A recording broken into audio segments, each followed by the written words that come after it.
Hi everybody, this is the Baseball Hut, the amazing, spectacular, terrific, the great one, the People's Champion, your host, the Hut, and welcome back to the Baseball Hut. I hope you like this video, and this is another episode of the insane asylum, the nervous hospital known as WFAN. Hit the music. They're coming to take me away, ha-ha, they're coming to take me away, ho-ho, hee-hee, ha-ha, to the funny fun. Now, welcome back to the Baseball Hut. I hope you like this video and hit that subscribe button. I've been doing videos on WFAN for 4 years, but really consistently over the last year. And on the Baseball Hut too. I will put the link into the Baseball Hut too. And you'll see I have a whole bunch of videos, a whole playlist on there chronicling their insanity.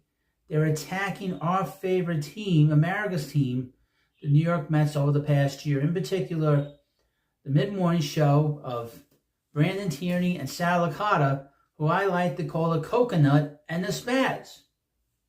If you see both of them, they both have coconut heads. They're both bald, completely bald, ugly men. Let's be frank, you know. And they have half a brain between the two of them. They scream, they yell, and they make no sense. Now, your host is nice and calm, easygoing, and I like to goof on them, and they get very angry. We know over the past year that Sal Licata has blocked your host and unblocked your host, easy for me to say. And because he knows I've been making fun of him on YouTube. And really the behavior of WFAN has changed. They've been doing more live streams. They've been more active on YouTube to counteract my counterattacking them on here. Now, the biggest target for this morning show, this mid-morning show, has been the Mets first baseman, Pete Alonso. For over a year, when it got out that the Mets were shopping him, they've been attacking him, in particular Sal Licata, who is a coward because he has a show called Baseball Night in New York. He works for SNY. He's an employee of Jeff Wilpon and Fred Wilpon. But he does not say on there that he's tired of Pete. He does not say that he is, wants Pete to be traded. He said nothing. He's a bit of a PSY on there. He will not say to that audience, which is pro-Met, and they love the Mets, they don't want to hear any nonsense. And on WFAN, it's complete, total nonsense. It is like, you want to know what's going on there? Just watch One Flew Over the Cuckoo's Nest. Or Awakenings, before they awakened. I mean, really, or the Dream Team. Remember the Dream Team with Michael Keaton and Peter Boyle and Christopher Lloyd and the guy from Animal House? They were much more entertaining than the people at WFAN. But, be that as it may, they have been attacking Pete Alonso, the Spaz and the Coconut for over a year, since last August, close to a year, since last August, when it got out that Pete was being shopped. The reason Pete was being shopped is because the Mets offered him a contract. He turned it down. And they wanted to see what else was out there, see what they could get for him. They didn't trade him. And they haven't traded him. And all offseason, they've been begging the Mets to move him. They have zero solutions as to who will play first. They have zero solutions who will pick up the slack in terms of production in the middle of the lineup. And I would mention the entire radio station attacked the Mets whole off season. Well, you didn't bring in this player, you didn't bring that player. The last off season was a lousy free agent market. And every move the Mets made, they were attacked for every little thing. And they have a mantra at WFAN, and I've talked about this a lot, is whatever the Mets do is wrong, and when it's right, it's still wrong. So that's kind of how they constantly attack the Mets and talk about the Mets in a very nasty and a very angry way. And now I would mention, of course, WFAN was the home of the Mets for many, many years. And they're part of the CBS WFAN network on the radio. So they're still attacking the Mets no matter what, for whatever reason. They know that a lot of people that listen to the fan, are anti-Met fans, a lot of angry Yankee fans, jealous of the fact that the Mets are America's team. And just revel in the Mets' agony and our agony. Now, I would mention, I feel sorry for the people that still listen to the radio station, but there are plenty of people that do not, I know Hut means do not like most of the personalities, if not all the personalities at that radio station. This is not the days of Imus. This is not the days of Mike and the Mad Dog. These are the basically the backbenchers. And really, there's no stars at WFAN. None. There's nobody that says, there's no one at the station that you can say, this guy's got a real big future. No. The biggest name at the radio station is Boomer Esiason, and he's a bully. And I would mention that he's been threatening, again, Met players and the Met manager on his radio program in the morning. But here we go with Sal Licata. This is what Sal said on his monkey crap show, the mid-morning show, the Coconut and the Spaz, headline from Odyssey.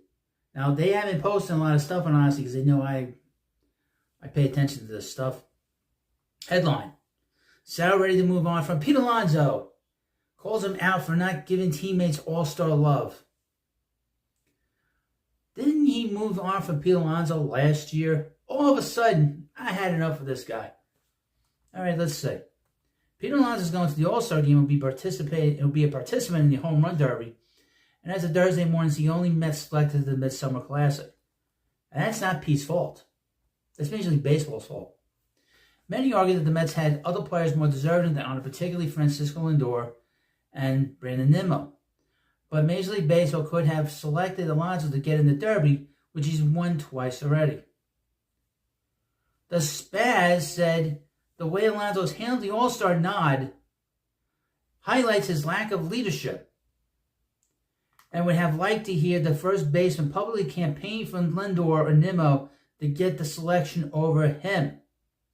Quote, "You'd think Pete, he has been one of the least impactful players for this team's turnaround," Spaz said. I'm going to point something out to Spaz. Maybe he doesn't understand how a lineup works. Okay? Pete has been very consistent about the numbers he puts up every single year. Every year. The biggest problem with this Mets lineup over the years is that they haven't had a third guy in this group. All right? They didn't have a guy that was probably the best, just as good as Lindor and Strawberry. And they brought, I'm all right. Lindor and Alonso. So they have brought in JD Martinez.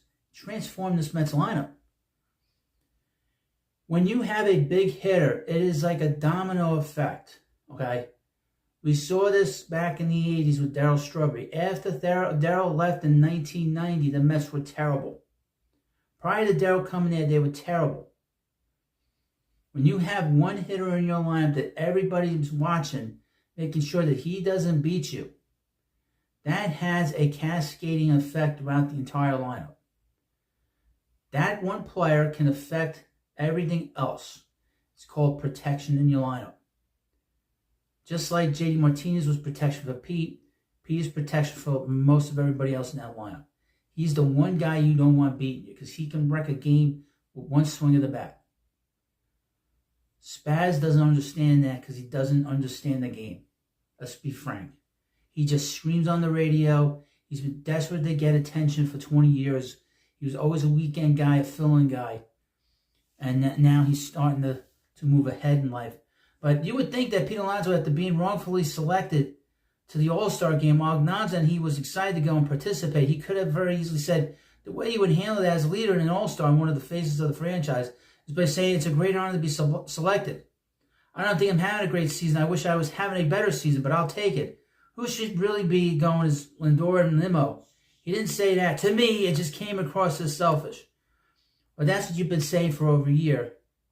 And he does not talk about it on his show at 6 o'clock.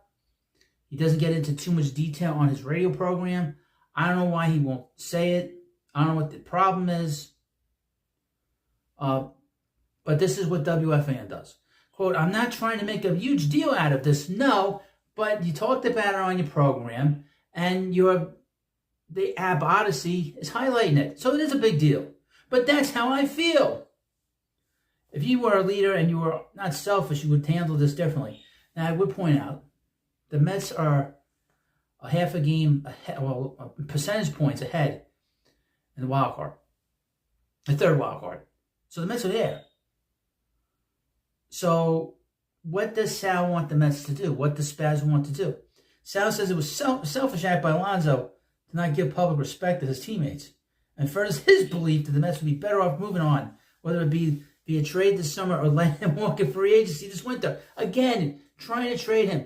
If you trade Pete, it will wreck the Mets season because you'll lose that protection in the middle of the lineup.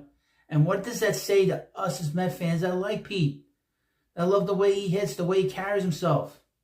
This is a guy that gets awarded money by Major League Baseball for his humanitarian work and his work trying to help animals and children that don't get meals every day. I think I'm just done with Pete Alonso at this point. Weren't you tired of him last year? Spaz said, I thought he was going to have a big year. He didn't. I want to move on. The Mets need to trade him. It's not just about that. It's, what the hell is it about? Who knows? That's not what you want from a supposed face of the franchise. All-Star game is not a big deal. Okay? It's not a big deal. But this is the kind of insanity and the big deal that gets made up by the insane asylum residents of WFAN. Subscribe.